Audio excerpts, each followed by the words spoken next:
We don't like the plan that's been presented. Yes. Right, which is based on commercial development. It is based on building hotels. The reason we are down here at Robinson Terminal North is because it says in the plan that this is the site most likely to be developed first into a hotel room.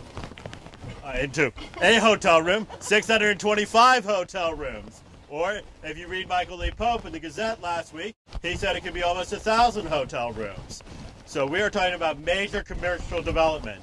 The Chamber of Commerce, one of our opponents in this fight, has said that it's only minor commercial development. I say no, it's not minor commercial development, it is major commercial development.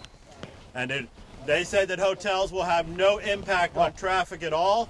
I have some skepticism there. Well, we went to the Planning Commission hearing, so they've already had their first hearing on this. There were 35 speakers.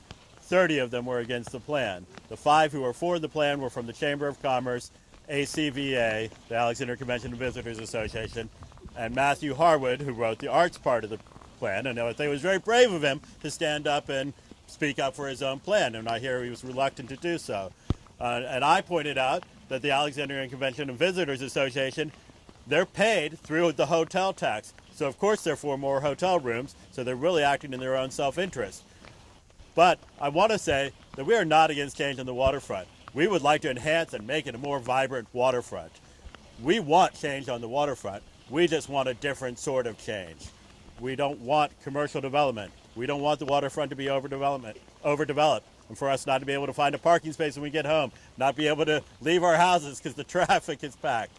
So, we can have a much lower cost plan. Basically, the city went and justified that they're going to spend 30 to 40 million on the waterfront to build the hotels. As Andrew has pointed out several times, even the flood mitigation, which is probably the #1 thing that people in Old Town want, may not have to be as expensive if we don't have the hotels. I think one of the things that I saw in the plan too, and people have asked, well, why are you doing this? It seems like the 11th hour of the plan.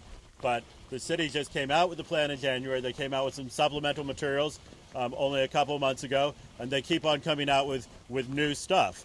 Old Town Civic said they had a meeting with them, and they were changing the variables of the revenue generation that they say that this plan will be completely paid for in 15 to 30 years.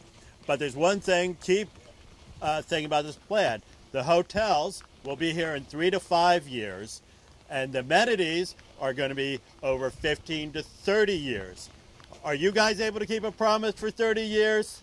I don't think so, and I don't think the city will be able to keep the promise of putting in all those amenities over a 30-year period. So we started a campaign called Don't Rezone the Waterfront, because what's included in this small area plan is a text amendment to the zoning ordinance that will increase the FAR from 2.5 to 3.0, increasing the density, the allowable square foot that can be built on the developable sites, and to allow the 625 hotel rooms. In the agreement that Bob Montague, I know Betty Livingston and her husband were involved also, that was finished in 1983, no hotels were allowed. So they're changing that agreement to allow the hotels. So if we don't change the zoning and we fight the text amendment, there will be no hotels. They will have to come up with another plan. And so that's the place that we have to start, is to fight the rezoning of the waterfront. The other reason we are having it here, as you see on the sign, this is called West Point. Everybody lives in Alexandria. We live here because of this point. This was the tobacco taxing station. This is the site that George Washington and his brother located for Alexandria.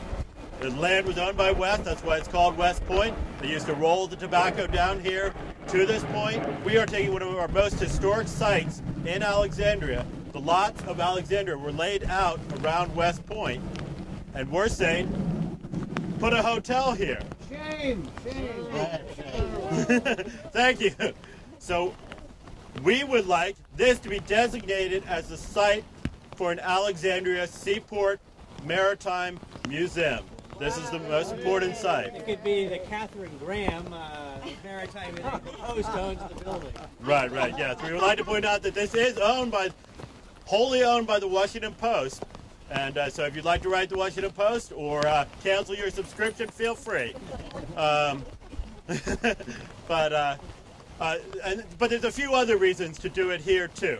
One, we have a 1 acre deep water dock, which is one of the reasons the tobacco taxing station was located here, because they were able to bring in tall ships, and many pictures of tall ships you can see on the internet that come in for the Waterfront Festival, so that if we have a museum here, this is where we can bring our tall ships and bring in. Or we can build a ship like the Farmer, which George Washington built, that was built here in Alexandria, and have a replica here at the museum. We also have a great warehouse. We don't have to rebuild it now to have a maritime museum. We can start storing stuff. We can put boats in there. We can start building the museum gradually and organically, and have community involvement into what we want it to look like, how much room we want it to take up. It doesn't have to take up as much density or space as the hotel would have to take up. And I've been to museums all over the world, and I walk to them when I go to another city. You don't need to drive to the museum. You come down here in the trolley. So the third reason we have it is we have railroad tracks right to this site, so that eventually, I hope, we can use those railroad tracks to bring in public transportation to Lower Old Town. You might take the free trolley, or you might take the water taxi, walk across Founders Park, you'll be here at their museum, and then you can leave on a trolley and get back maybe to the Braddock Road Metro. This is really the waterfront for the whole city, and one of the reasons I've really been interested in it is because we are the stewards of George Washington's hometown. We are stewards of his waterfront that he, he grew up on and left on this date to be president of the United States.